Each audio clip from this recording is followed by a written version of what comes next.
Hey everybody, Road West Day 4. We're going to jump right down into this thing, talking about how to receive. And ultimately, all week of reiterating what we've been talking about. It's operating in the place of humility, submission, and not in the place of pride and arrogance. So it's staying teachable, staying humble, staying open to where you can be poured into. Because pride says, you can't pour anything into me. I got it all figured out, and I don't need anything or anyone. We don't want to live in that place. We don't live in the place of being able to be receiving. And sometimes receiving is correction. Sometimes it's challenging. Sometimes it's changing. Sometimes it's adapting. Sometimes it's uncomfortable. And that's why we can be resistant to it. It causes risk. It causes us to put trust into people, put trust into God ultimately. All those different things can happen. But let me tell you, the alternative of pride, that's nothing you want to play with. So let me get into, we told you today, how would we resist the temptations? James 4, let's jump right into this. Verse 6, it says, but he gives us, talking God gives us, but God gives us even more grace to stand against such evil desires. And we talked about some of those evil desires yesterday. There was things that read down, reading into James 4 and everything, but a lot of this has to do with pride, actually, is what it does, and some of the things we talked about there. Ultimately, it's all this toxic stuff of the enemy. So his grace gives us the ability to stand against such evil desires that may tempt us. As the scriptures say, God opposes the proud. Now, that's not people. People weaponize scriptures like this, and that's not the heart of God. God is saying, I oppose pride. I oppose pride because I know the destructive avenue the enemy plays inside of pride.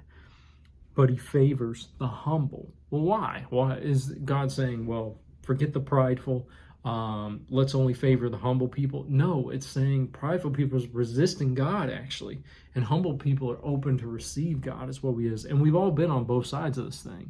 Don't get me wrong. You may get a moment of pride. Well, what does God do? Say, forget you? No. He goes to work on saying, hey, you're in pride. Hey, humility. Hey, do you see your pride? To remove the blinder of pride off of you. That's what God's grace does for all humanity. Verse 7 says, here's how we deal with it. So humble yourselves before God. Resist the devil, and he will flee from you. That's simple. See, pride puts us in the position where the enemy just jerks us around every we want. But being humble and submitted to God is where the grace flows to be like, oh, I can resist the evil desires. Why? Because ultimately what happens too, you're in this place of I trust you, God. I trust you, God. I trust you, God, in my marriage, so I don't need to go outside of it for something. I trust you, God, for my kids, so I don't need to be so overwhelmingly hard on them and harsh, so I can teach, but not teach from a place of fear. I trust you, God, so I can humble myself and resist the temptation to maybe steal from my workplace or do something corrupt or shady. I trust you, God, so much that I don't have to injure people to get ahead in front. Every one of those desires that the enemy will throw in us are prideful, saying, I need to take care of myself. And they always come at the expense of other people. But when you're submitted to God, you're submitted to his word, and you're trusting in him, that trust supersedes that other desire. And that trust says, I don't need to do those things. Why? Because I have peace in God. That God takes care of me. That God has got me. That whatever God has promised me, I believe I receive that, and I am satisfied and content with that. I'm content where I am, and I don't let the enemy trick me over in these other things where I feel I need to operate in darkness and injure other people to get what God has promised me. And I can receive this avenue instead of trying to take. Because that's the alternative. When you get pride, you're taking all the time. And you're taking the advantage. You're taking from in a form, it is always a form of thievery in one sense. It may not be the thievery of getting you locked up illegal term, but you are taking something that doesn't belong to you from somebody. Taking a position, trying to take a paycheck, trying to take this, trying to take this person's light, trying to take advantage of this person's gift.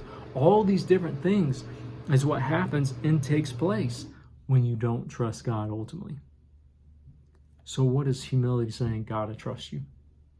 And because I trust you, I'm going to listen to you instead of listen to these other things. And I'm going to tune these other desires out, and I'm going to submit to you. That's how you resist. Now, if you're not submitted to God and what the Spirit of God is saying by listening to that, man, you can be sitting there trying to resist the enemy all day, but there's no strength in that. Your strength comes from I know what the word has said. I know what God is telling me right now in this moment. I know what he's spoken to me in this moment because I'm submitted to him. So I trust more in what he said and what the enemy is trying to sell me. That's what it all comes down to. That's the simplest form. I could give you a lot more, guys. I don't want to keep you here long. I just want to keep it short, simple, and practical, encouraging for the day. But you don't have to just lay down to pride in the enemy and say, do whatever you want. You don't have to. It comes from submitting to God, though, listening to him, trusting in what he says, and holding on to that. And that's what gives you authority and the strength to say, you know what, whatever you're selling me, devil, I don't want any part of it. And in that moment, man, you're in the position to receive everything God has promised you. All right, tomorrow, come back to me for the last day here on Friday. I'm going to talk about it's our faith in God's goodness. And I'll tell you what that's all about, because that's what I wanted to build up. I wanted to get you the place of how to kind of get in that position of receiving. And what is it ultimately we're receiving? Man, it's God's goodness. So I hope you guys have a blessed and awesome day, and come back tomorrow.